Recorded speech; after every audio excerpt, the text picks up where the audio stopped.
নবীজি বলছেন একদিন সাহাবীদের মজমায় একদিকে তাকাইয়া বলছেন যুদ্ধের জন্য ফান্ড কালেকশন করতেছে, দান। আল্লাহর নবী বলেন এদিক থেকে আছো কে?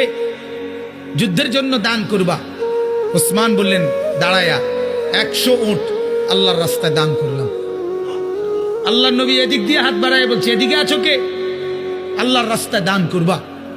ওসমান ওই দিক দিয়ে ঘুরে এসে এনে আইয়া দাঁড়াইয়া কয় 100 উট আল্লাহর রাস্তায় দান করলাম। 200 হইল। মাঝ বরাবর হাত দেখাইয়া নবী বলছে এদিকে কে আছো? আল্লাহর রাস্তায় যুদ্ধের জন্য দান করবা।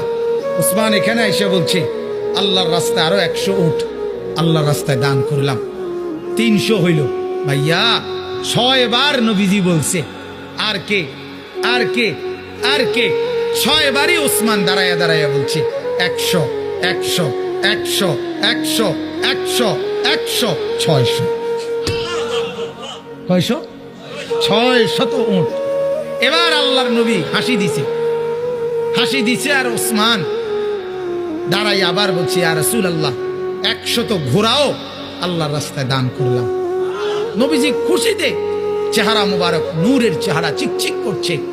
হযরত ওসমান বলছে ইয়া রাসূলুল্লাহ একটু অপেক্ষা করেন, আমার দান করা শেষ হয় নাই, আমি ঘরের থেকে একটু আইতে আসি। হযরত ওসমান ঘরে গেছেন, রুমাল বিছিয়ে দিয়া বিবিকে বললেন স্বর্ণ গহনা অলংকার যা আছে সব দাও। স্ত্রী বললেন কেন? বড় কোনো পার্টি, উনি ব্যবসায়ী ছিলেন তো, বড় কোনো মহাজন বড় লেনদেন মানে বড় পুঁজি খাটাইতেছেন নাকি? হযরত ওসমান বললেন হ্যাঁ বিবি, আজ আরশে আজিমের মালিকের সাথে পুঁজি খাটাইতেছে। আজকের মহাজন সবচেয়ে বড় মহাজন,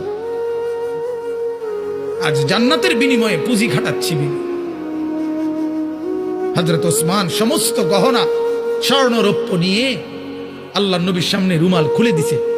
হাদিসে আছে আল্লাহর নবী এক হাতে স্বর্ণের টুকরা এক হাতে রৌপ্যের টুকরা হাতে তুলে আল্লাহর নবী তখন বলছেন আল্লাহুম্মা ইন্নী রাযীতু আন উসমান ফারদি আনহু। আল্লাহ আমি জমিনে আমার ওসমানের উপরে রাজি হয়ে গেলাম, আপনি আরশে তার উপরে রাজি হয়েছেন। আমি জমিনে রাজি, আপনি আরশে রাজি হন।